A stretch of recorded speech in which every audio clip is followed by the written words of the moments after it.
So we got an update on the dog situation. You know, it looks like Toby and Khan are going to get a little reprieve, because this morning, and I get up really early, so it's like 4:30 in the morning. I go out to feed the dogs, and I'm messing around with the dog food, and then Toby just bolts out the back door. I got the back door open. Okay, so he bolts out the back door, barking, going like crazy. Khan follows behind him.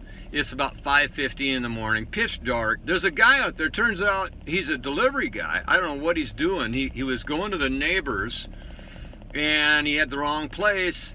And then he came across. We've got a fence. There's like an acre and a half back there. It's woods, and it's like the last place you'd want to be wandering around in the middle of the night or middle of the morning and just show up at a guy's place.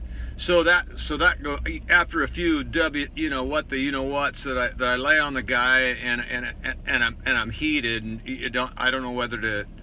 Anyhow, he can't even hardly speak English. He understood that he had a package for me, and he won't. And he's inside the fence. Toby's standing up on him. He's not biting him, but things could have went really bad. How do I know who that is? You know, there's lots better guys' backyard to show up in the middle of the night than mine, because I'm up and ready to go. So don't go there. It was an aha moment for me and Toby and Khan, because they definitely know what to do if somebody shows up at our place. And then when it was all said and done, I actually felt sorry for this guy. He couldn't really speak English, and he's sitting there trying to poke on a little handheld thing. And I don't know which of the big delivery places he was from, but it was hell,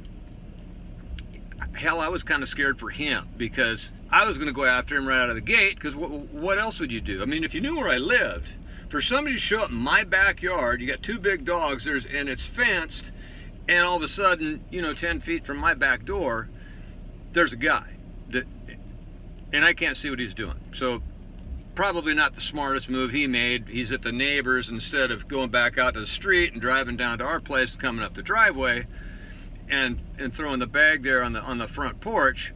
He busts through the back, the neighbor's, yard, and climbs through, gets over our fence. I can't figure out what his reasoning was there.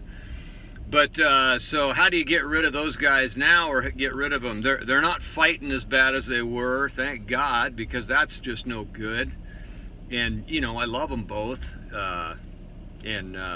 So anyhow, looks like those boys earned themselves a reprieve. Nobody's going anywhere now. If you're going to hang around Cowboy Steve's and be the guard dog, you're staying. Toby, you were the big watchdog this morning?